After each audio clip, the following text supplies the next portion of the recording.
میرے نکاح کو ابھی آدھا گھنٹہ بھی نہیں گزرا تھا اور میں اپنے کمرے میں بیٹھ کر اپنے دولہے کا انتظار کر رہی تھی کہ اچانک میری اماں کمرے میں داخل ہوئیں۔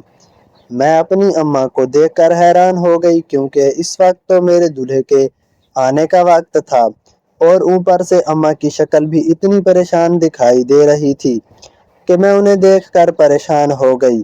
رضیہ، میری بات سنو، یہ برقع پہن لو، ہمیں جلدی یہاں سے نکلنا ہے، جلدی کرو، اٹھو۔ میری اماں نے ایک برقع میری طرف بڑھاتے ہوئے کہا اور خود بھی جلدی سے برقع پہن لیا جو ان کے ہاتھ میں تھا۔ اماں کی بات سن کر تو میرے سر پر جیسے آسمان گر گیا تھا۔ یہ سب کیا ہو رہا تھا؟ ابھی تو میری نکاح ہوا تھا اور ابھی اماں مجھے یہاں سے بھاگنے کا کہہ رہی تھیں۔ آخر کیوں؟ کیا ہو گیا ہے اماں؟ ماں، کون سی قیامت آ گئی ہے جو مجھے اس وقت بھاگنے کا کہہ رہی ہو؟ ابھی تو میری شادی ہوئی ہے۔ میں نے گھونگھٹ ہٹا کر اماں کو دیکھا اور ان سے سوال کیا۔ سوال جواب کا وقت نہیں ہے ابھی میرے پاس، ہم تینوں کو جلد یہاں سے نکلنا ہے، اٹھو۔ اماں نے کہا تو میں حیران ہو گئی، یہ تیسرا کون تھا جس کی بات اماں کر رہی تھیں؟ تیسرا کون اماں؟ کون ہمارے ساتھ جا رہا ہے اور کیوں؟ میری سمجھ میں کچھ نہیں آ رہا تھا۔ میں نہیں جانا چاہتی تھی، ابھی تو میری شادی ہوئی تھی اور میں بہت خوش تھی اور میری ماں بھی خوش تھیں اور میرے ابا بھی، لیکن اچانک اماں یہ سب کیوں کہہ رہی تھیں مجھے سمجھ نہیں آ رہا تھا۔ میں، تم اور تمہارے ابا، ہم تینوں ابھی یہاں سے نکل رہے ہیں، کسی کو کانو کان خبر نہیں ہونی چاہیے، چلو اٹھو۔ اماں نے مجھے جھنجھوڑتے ہوئے کہا، لیکن اماں میں ایسے کیسے جا سکتی ہوں؟ میرے شوہر ابھی آنے والے ہوں گے، وہ مجھے یہاں نہیں دیکھیں گے تو پھر کیا سوچیں گے؟ آپ خود سوچیں۔ میں نے امی سے کہا، میرا جانے کو دل نہیں کر رہا تھا، میں اس شادی سے بہت خوش تھی، بڑی مشکلوں سے میری شادی ہوئی تھی، وہ بھی سب کی رضامندی سے۔ اب اچانک کون سی قیامت ٹوٹ پڑی تھی جو یہ سب ہو رہا تھا؟ اور کوئی دلہن ہوگی جو اپنا سیج چھوڑ کر جانا چاہے گی بھلا؟ میں نے کہا نا، میرے پاس سوال جواب کا وقت نہیں ہے، بس اتنا کہوں گی کہ تمہارے سسر والے دھوکے باز ہیں، انہوں نے دھوکے سے شادی کی ہے، ہمیں بیوقوف بنا رہے ہیں۔ یہ سارے لوگ غنڈے ہیں اور ان کا ایک گینگ ہے جو لڑکے کو شادی کے بہانے لے کر جاتے ہیں اور پھر انہیں بیچ دیتے ہیں۔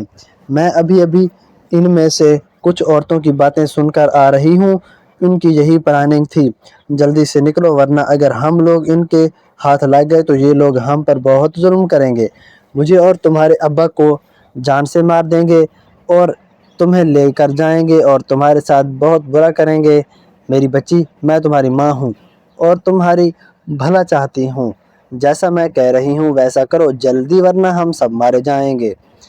ہم ان غنڈوں کا مقابلہ نہیں کر سکتے، ان کا بہت بڑا گینگ ہے، میری بات کو سمجھو اور اٹھو۔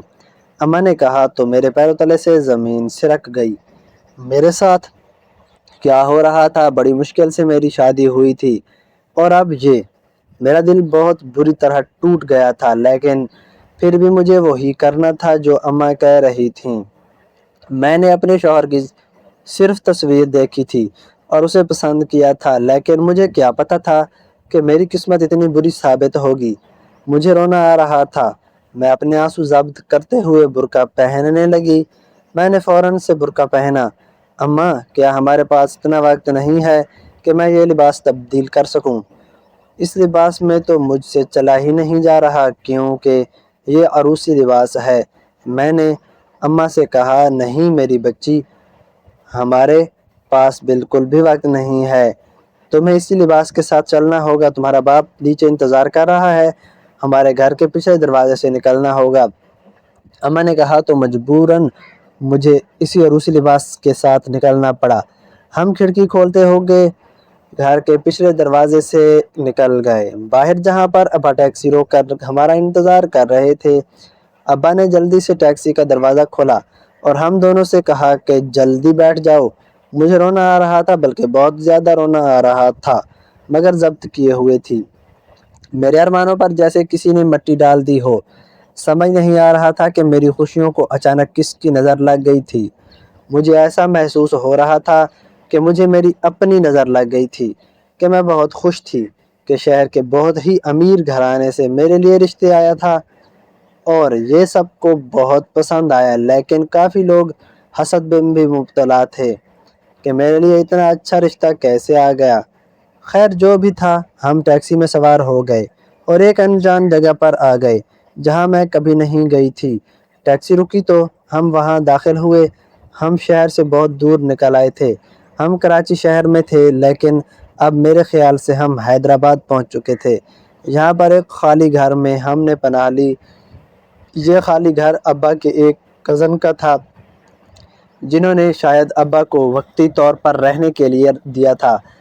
اس چھوٹے سے گھر میں داخل ہو کر میں پھوٹ پھوٹ کر رونے لگی۔ میری اماں نے مجھے گلے لگا لیا اور مجھے دلاسا دینے لگیں، میری بچی، اسی میں ہم سب کو بھلائی تھی، اسے اپنی قسمت سمجھو، قبول کرو، شکر کرو کہ ہم وہاں سے زندہ بچ نکلے، ورنہ ہمارے ساتھ بہت برا کرنے والے تھے وہ لوگ۔ میری اماں نے مجھے دلاسا دیتے ہوئے کہا، لیکن اماں، میرا جو نکاح ہوا ہے اس کا کیا؟ جب تک میرا یہ نکاح ختم نہیں ہوتا میری دوسری جگہ شادی بھی نہیں ہو پائے گی۔ ابھی تو میں صرف 18 سال کی ہوں۔ میں نے اپنے آنسو پوچھتے ہوئے ماں سے کہا، ہاں یہ تو اتنی پریشانی کی بات ہے، لیکن ہمارے پاس کوئی اور چارہ تو نہیں تھا۔ اماں نے کہا۔ اماں کے جانے کے بعد میں کافی دیر تک اندھیرے کمرے میں بیٹھ کر روتی رہی اور پھر سونے کے لیے لیٹ گئی، جہاں پر صرف ایک چارپائی پڑی ہوئی تھی۔ میں اندھیرے کمرے میں سونے جا رہی تھی کہ آخر میرے ساتھ یہ سب کیوں ہو رہا ہے؟ میں بچپن سے بھی بیمار تھی، ہر وقت میرا دل کرتا میں سوتی رہتی ہوں۔ صحت کی خرابی کے باعث میں صحیح طریقے سے تعلیم بھی حاصل نہ کر سکی۔ بمشکل ہی میں نے میٹرک پاس کیا۔ اس کے بعد تو دن بدن میری صحت گرتی چلی گئی۔ میری اماں میرا بہت خیال رکھتی تھیں۔ گھر میں میری اماں اور ابا رہتے تھے میرے ساتھ۔ میری سہیلی نے مجھے کہا کہ میں کھانا بنانا سیکھ لوں، شادی کے بعد کام آئے گا، لیکن میری صحت کو دیکھتے ہوئے میری اماں مجھے کچن میں پاؤں رکھنے ہی نہیں دیتی تھیں۔ میری نیند میں دن بدن اضافہ ہوتا چلا گیا۔ اماں مجھے ایک حکیم کے پاس لے کر جاتی تھیں ہمیشہ سے، لیکن میرا مسئلہ حل نہیں ہوتا تھا۔ یہ ایک ہی حکیم تھا جو پچھلے کئی سالوں سے میرا علاج کر رہا تھا۔ حکیم مجھے ڈھیر ساری دوائیاں دے دیتا اور انہیں لینے کے بعد میں سوئی رہتی تھی۔ دوائیوں کی وجہ سے میرا معدہ خراب ہونے لگا تو میں نے دوائیاں بند کر دیں، لیکن اماں سے یہ بات چھپائی۔ پھر ایک ماہ کے اندر میں نے محسوس کیا کہ جب سے میں نے دوائیاں بند کی ہیں تب سے میری نیند میں کافی کمی آ گئی ہے۔ میری صحت جو تیزی سے گر رہی تھی، دوائیاں بند کرنے کی وجہ سے اس میں کافی فرق آ گیا تھا صرف ایک ماہ کے اندر۔ مجھے لگا شاید یہ حکیم اچھا نہیں ہے یا پھر یہ دوائیاں مجھے سوٹ نہیں کر رہی تھیں، لیکن میں جانتی تھی کہ اگر میں اپنی ماں کو یہ بات بتاؤں گی تو وہ غصہ کریں گی کہ میں نے دوائیاں کیوں چھوڑیں، کیونکہ انہیں میری صحت کا بہت زیادہ فکر تھی۔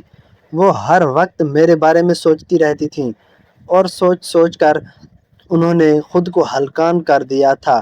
کبھی کبھی تو اماں کو مجھ پر اس قدر پیار آ جاتا تھا کہ وہ اپنے ہاتھ سے نوالے بنا کر مجھے کھلاتی تھیں جیسے میں کوئی چھوٹی سی بچی ہوں۔ جب بھی میں 18 سال کی ہوئی تو میرے رشتے آنے شروع ہو گئے، لیکن اماں کو کوئی بھی رشتہ نہیں بھا رہا تھا۔ میری بیٹی تو شہزادی ہے، شہزادی، اس کے لیے کوئی شہزادہ آنا چاہیے۔ گھر آنے والے رشتے کو اماں یہ کہہ کر انکار کر دیتی تھیں اور میں پریشانی ہوتی چلی گئی اپنی شادی کے متعلق، کیونکہ میری تمام سہیلیوں کی شادی ہو گئی تھی، صرف میں رہ گئی تھی اور اس وجہ سے مجھے احساس کمتری ہو رہا تھا۔ دوسری بات یہ کہ میری صحت بھی کچھ خاص نہیں تھی۔ جو رشتے میرے لیے آ رہے تھے وہ بھی مجھے غنیمت لگ رہے تھے، لیکن اماں کو تو میرے لیے کسی شہزادے کا انتظار تھا۔ ایک دن اماں کی بات مجھے عجیب لگی جب وہ ایک پوٹلی میں نمک بھر کر میرے پاس لے آئیں اور مجھے کہا کہ اسے اپنے سرانے رکھ دو اور روزانہ تھوڑا سا نمک اس میں سے چاٹ لیا کرو سونے سے پہلے، اس سے تم کو خوبصورت بھی ہو جاؤ گی اور تمہارے لیے بہت امیر گھرانے سے رشتہ بھی آئے گا۔ انہوں نے مجھے یہ بات ابا کو بتانے سے سختی سے منع کیا تھا۔ مجھے سمجھ نہیں آ رہی تھی کہ ابا کو بتانے سے کیوں منع کیا تھا، لیکن میری حیرت کی انتہا تھی جب کچھ عرصے کے بعد میرے لیے ایک امیر گھر سے رشتہ آ گیا۔ میری اماں اور میرے ابا رشتہ دیکھ کر بہت خوش ہوئے۔ واقعی میں وہ گھرانہ بہت ہی امیر تھا۔ ہم نے کبھی سوچا بھی نہیں تھا کہ اتنے امیر سے گھر میرے لیے رشتہ آئے گا۔ جب سے اس میں لڑکے کی ماں رشتہ لے کر آئیں تو میرے لیے تو میری ماں نے ان سے کہا، لیکن بہن میں آپ کو ایک حقیقت بتا دوں، میری بچی اکثر بیمار رہتی ہیں۔ یہ میں آپ کو اس لیے بتا رہی ہوں تاکہ آپ کو آگے مسئلہ نہ ہو۔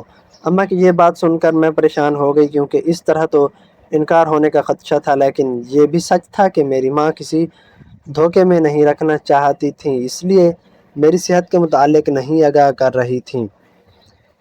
کوئی بات نہیں بہن، اگر یہ بچی بیمار ہے تو اس میں اس کا کیا قصور ہے؟ ہم اس کا اچھا علاج کروائیں گے اور یہ صحت مند ہو جائے گی۔ بس ہمیں آپ کی بچی چاہیے، ہمیں یہ بہت پسند آئی ہے، اس عورت نے کہا تو میں حیران ہو گئی کہ کیا دنیا میں اتنے اچھے لوگ بھی ہیں۔ مجھے خوشی ہوئی اس عورت کی بات سن کر، اور یہ بھی پتہ چلا کہ وہ لوگ دور کہیں گاؤں میں رہتے ہیں۔ ان کی اپنی کافی زمینیں ہیں، ٹریکٹر وغیرہ، یعنی کافی مالدار لوگ تھے۔ شہر میں بھی ان کا گھر تھا، لیکن گاؤں میں ان کا بہت رعب تھا، یعنی کہ وہ گاؤں کے اچھے خاصے امیر لوگ تھے۔ دور جانے پر میرا دل گھبرا رہا تھا، لیکن اماں نے مجھے دلاسا دیا، بیٹا جو لوگ قریب رہتے تھے وہ تو بہت برے نکلتے ہیں، یہ بھلے دور ہیں لیکن بہت اچھے لوگ ہیں۔ میری اماں نے مجھ سے کہا تو میں مطمئن ہو گئی تھی۔ پھر میری شادی کا دن بھی آ گیا۔ نکاح کے بعد رخصت ہو کر میں گاؤں میں آ گئی، اور میری اماں ابا بھی میرے ساتھ تھے اور وہ بہت خوش تھے۔ میری شادی پر جیسے ہی نکاح ہوا تو سب باتوں میں لگ گئے۔ گاؤں میں اتنی زیادہ رونق تھی جس کی کوئی حد نہیں تھی۔ گاؤں والے بے حد خوش تھے۔ میں نے ابھی تک اپنے شوہر کو نہیں دیکھا تھا، لیکن ان کی تصویر دیکھی تھی۔ مجھے اپنی قسمت پر رشک آنے لگا تھا، کیونکہ میرے سسرالی مجھ سے بہت محبت سے پیش آ رہے تھے۔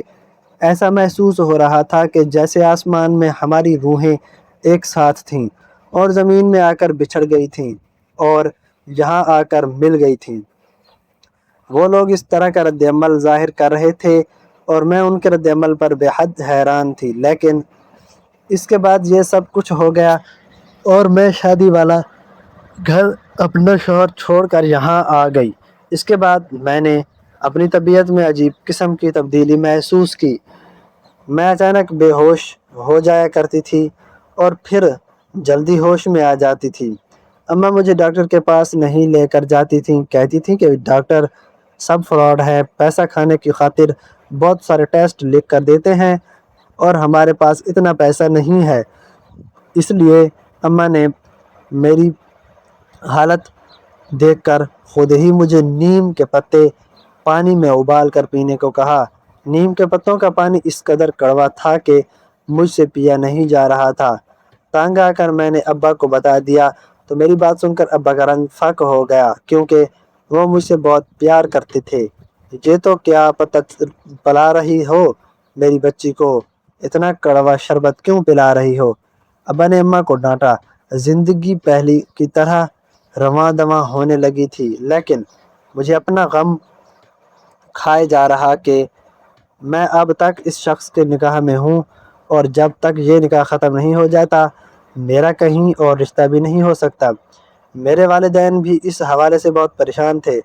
یوں تو ہم آسانی سے طلاق کا مطالبہ کر سکتے تھے، لیکن مسئلہ یہ تھا کہ وہ لوگ بہت خطرناک تھے اور ان کا بہت بڑا گروہ تھا۔ جیسے جیسے وقت گزرتا گیا میری پریشانی میں اضافہ ہوتا چلا گیا۔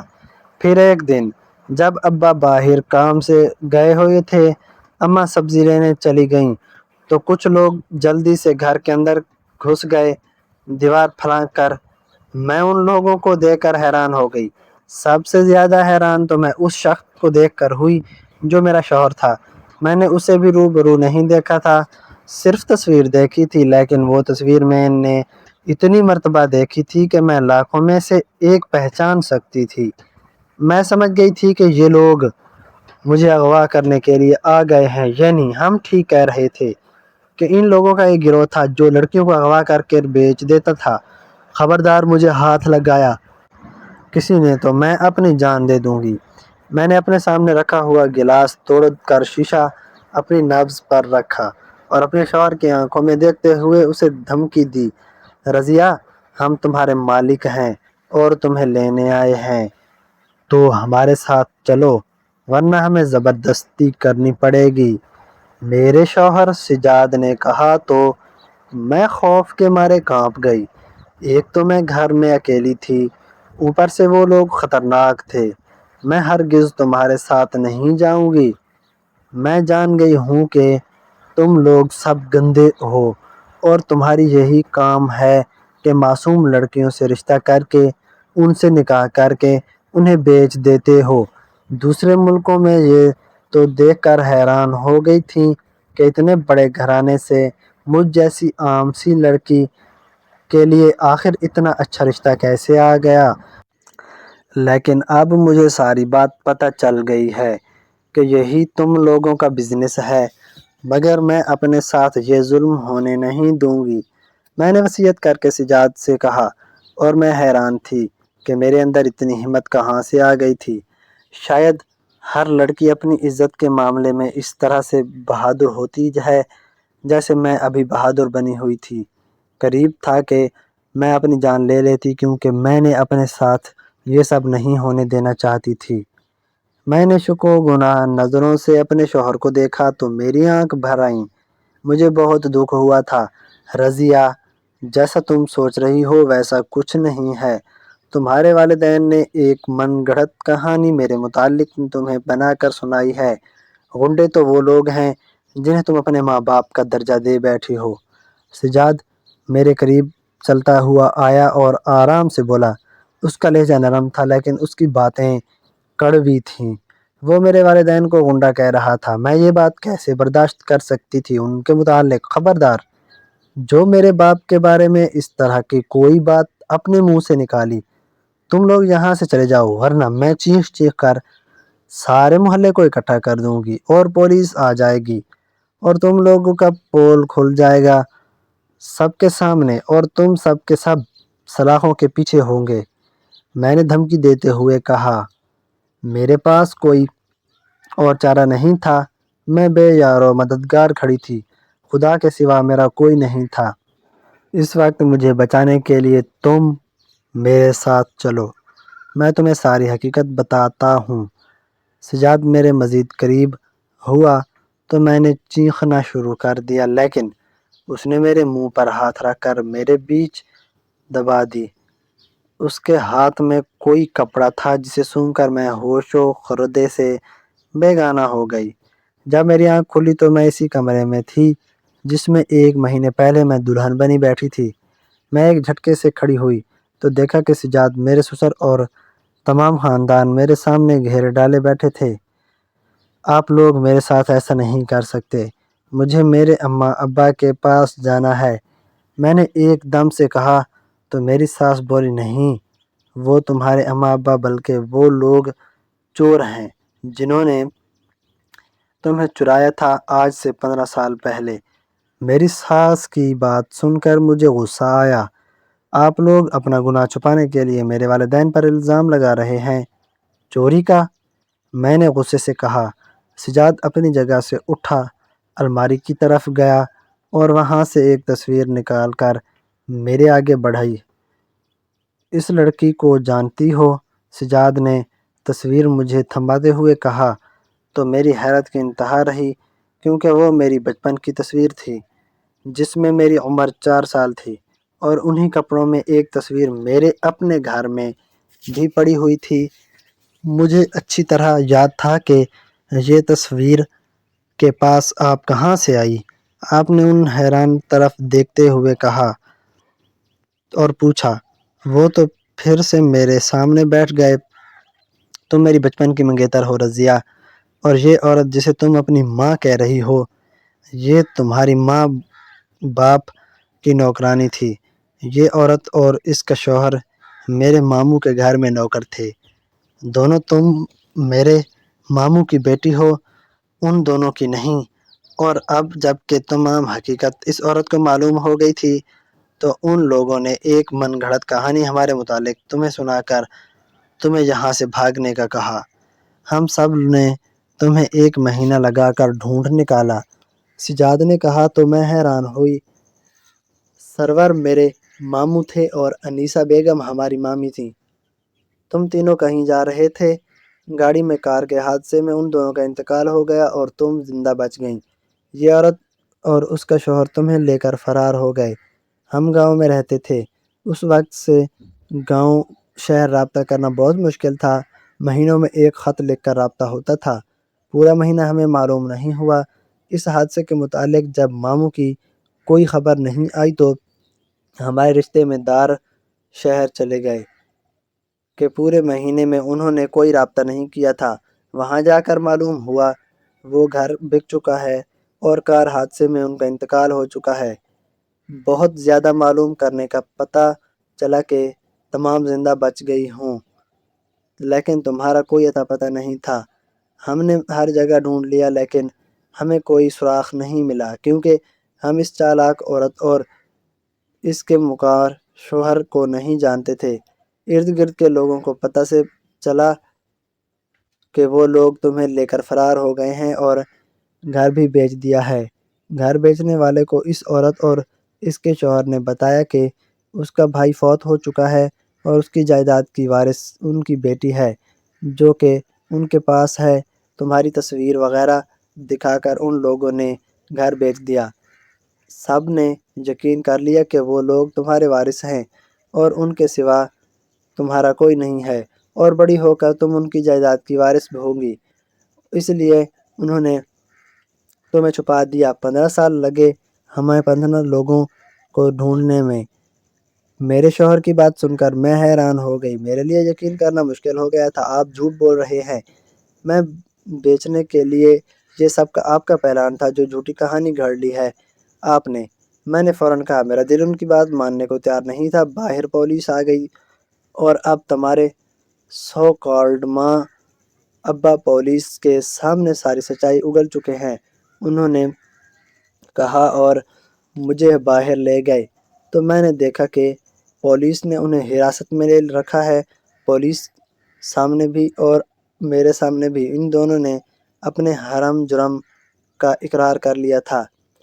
مجھے یہ سن کر اور دیکھ کر بہت دکھ ہوا، کیونکہ میں تو بچپن سے انہیں ماں باپ مانتی آ رہی تھی اور انہوں نے مجھے بے حد پیار دیا تھا، لیکن یہ سوچ کر بھی دکھ ہوا کہ ان کی نیت سب کے پیچھے بہت بری تھی۔ میری شادی بھی انہوں نے لالچ میں کروائی لیکن انہیں پتہ تھا کہ یہ میرا ننہال ہے اور وہ میری پھوپھو ہیں جو میرے لیے رشتہ لے کر آئی ہیں۔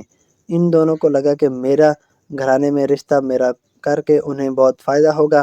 میری سوتیلی ماں نے یہ بھی اعتراف کیا کہ وہ حکیم کے ساتھ مل کر مجھے ایسی دوائیاں دیتی تھیں جس سے میں بیمار ہوں۔ پولیس ان دونوں کو پکڑ کر لے گئی۔